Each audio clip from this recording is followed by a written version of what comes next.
Blog Talk Radio. Hello. Welcome to blogtalkradio.com. You are now online with Andrea.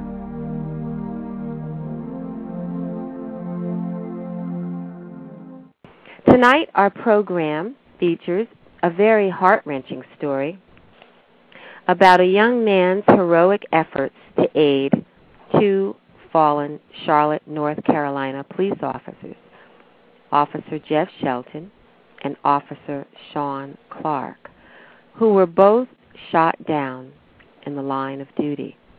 Our guest tonight did not focus on himself.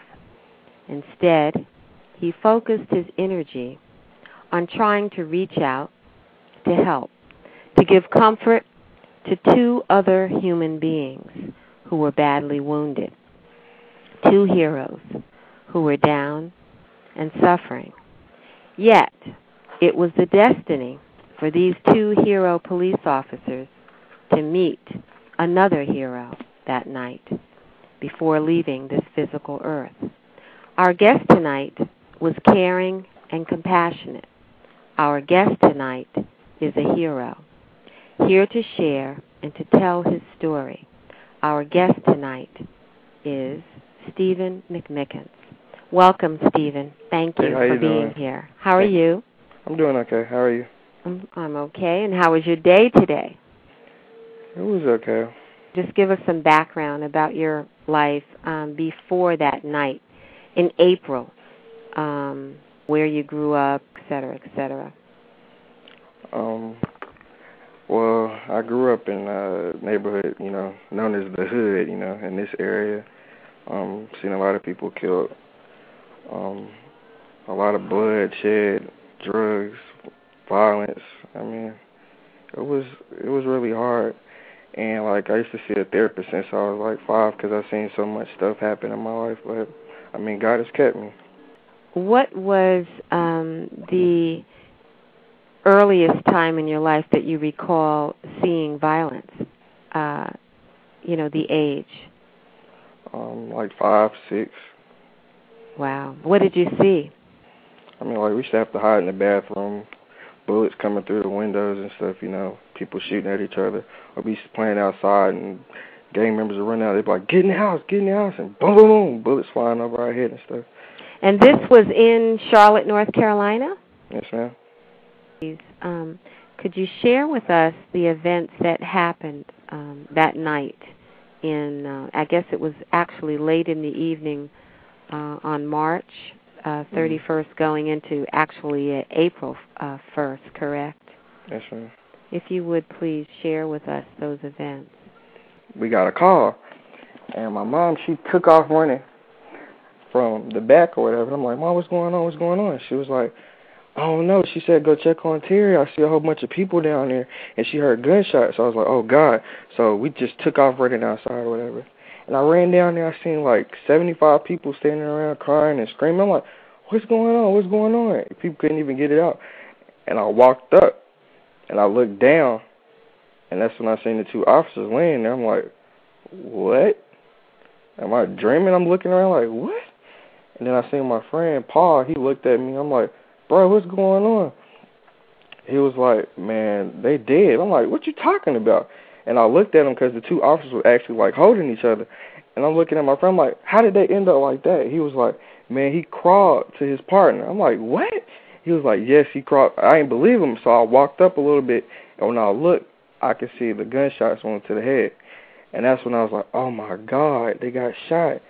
And everybody just, babies outside, screaming and crying. I'm like, oh, my God. And I thought they were dead, but then I turned my head and I could hear, something in the grass moving. When I looked back down, I saw his leg moving back and forth. And it was like, he's alive, he's alive. And he started to try to turn on his back. I don't even know what happened. I just ended up on the ground, and I was stopping him, and I pushed him back. And I was rubbing his shoulder, like, calm down, I'm right here, I got you.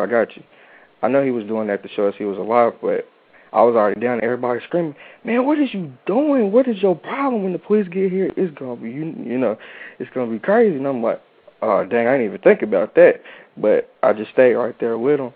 And everybody was calling 911 trying to get help. But since it was April Fool's Day, police like, man, stop playing, And I'm just sitting there, I'm like screaming for help, begging people to help. They're like, man, you on your own, And eventually, I used to watch Trauma in the ER, so I knew I needed to put pressure on it. Because one of my friends, like a couple years before, he got shot in the head, and nobody helped him thinking he was dead, but he was actually still alive. And maybe he could have made it, you never know. So I grabbed his red T-shirt, and I started putting pressure on the wound. And my aunt was beside me on the phone with the operator. I'm fussing at the operator, like, what am I supposed to do? But I guess they didn't believe it, so I just stayed there with them. And finally, like 15, 20 minutes later, a police car pulled up. And when he saw exactly what was going on, that's when he called back up, like, okay, they for real. And then, all you heard was sirens and helicopters and stuff. And, like, the first officers, they ran up, but they were scared. Because they had told me to get up. And I got up, and they was just standing there like, what? I don't know what to do, So I jumped back down there. They told me to get up, but I got back down there anyway. I'm like, I'm not leaving him. And I stayed there with them. And then another officer came and got me up, and he took over. But I didn't feel right just getting up, so I jumped back down there again, and I grabbed his hand, and I grabbed the other officer's hand. But I looked at the other officer because he had one eye open and one eye closed, and I knew he didn't make it, so I was like, dang. And I told my friend, I was like, man, just be right here with him anyway. Please, just be with him. I don't want him to be alone. So he got down beside him, and I went back to the other officer. And, he was crying and stuff, and I was like, oh, my God, and all the blood and stuff. And out of nowhere, he just squeezed my hand real tight, and he looked up at me, like, right in my eyes. And it's like I heard a voice saying, tell my wife I love her. And I'm thinking I'm going crazy, like, am I hearing things? And he was like, tell my wife I love her, and thank you. And it felt like he was shaking my hand. I'm sitting there like, am I going nuts? And then I shook back like, okay. And then he smiled, and he let go, and he was gone. Do you have any feelings, reflections, opinions on why there is so much violence? Oh, that's a good question.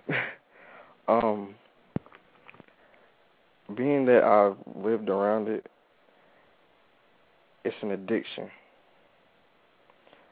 Growing up without a father, being around bloodshed, it's like you if it's not no violence around, something ain't right.